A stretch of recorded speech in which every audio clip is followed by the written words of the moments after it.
Hi, I'm Julie, and I'm going to read Pinky Promises by Elizabeth Warren and illustrated by Charlene Chow. Polly, this is Polly, was tired of hearing what girls can't do. When she offered to help Uncle Ed fix a leak, Uncle Ed said, "That's not what girls do." When she decided to build a drawbridge for her school project, her brother Jack said, "That's not what girls do." When she started to wash the car, her neighbor, Mr. Lee, said, "That's not what girls do." Polly's mother said, "I have an idea. There's a giant rally in town. We can go see someone who is running for president." The rally was big and noisy, and lots of people cheered. At the end, Polly and her mother went up front. The woman smiled at Polly. "My name is Elizabeth," she said, "and I'm running for president." "You are?" "Yes, I want to lead our country." That's what girls do. And they made a pinky promise to remember. Monday was Polly's first day at her new school. Polly saw lots of boys and girls, and she didn't know anyone. "I know this is all new. You can do this," her mother said. These are all the kids that she saw, all the different kids, and she didn't know any of them. But she remembered. Polly stood straight and said, "Yes, I can be brave because that's what girls do."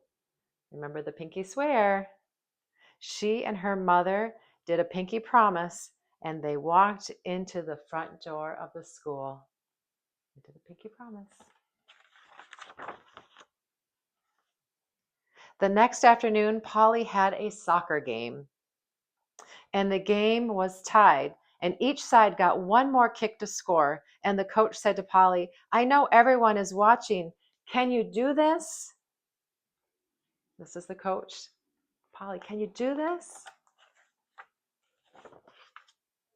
Polly stood straight up and she said, "Yes, I can be strong because that's what girls do." She gave her coach a pinky promise. She walked out on the field and she gave the ball a big kick. And what do you think happened? I think she scored. And then on Saturday, Polly and Bailey went to head to town. They went to the dog park where they saw a boy crying. And they asked him, was he okay? And he said his dog was lost and he was afraid. And no one else was around. And the boy asked, "Can you help me?" This is the boy. He's so scared. And he's sad. What do you think she remembered? Polly stood straight up and she said, "Yes, I can help you because that's what girls do." And she gave the boy a pinky promise, and they walked out with a plan to go find the missing dog. You see?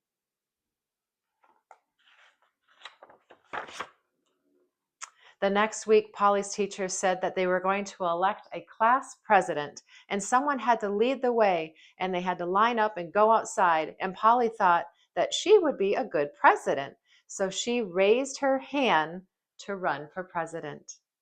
See, Polly? She's like, "Yes, I can do it." And when the time came for the speeches, a classmate asked if she would make a good president. What do you think she said? Polly stood straight up and she said, "Yes, I can be a leader because that's what girls do." And she held up her hand or a pinky promise with everybody there. And that night, when Polly's mother read her the story and tucked her in bed, as she leaned over to kiss her, she whispered into Polly's ear, "Dream big, Polly." And Polly smiled and she said, "Yes, I will dream big because that's what girls do." And they made a pinky promise to remember. And then Polly snuggled down under the covers, resting up for another day of pinky promises. The end.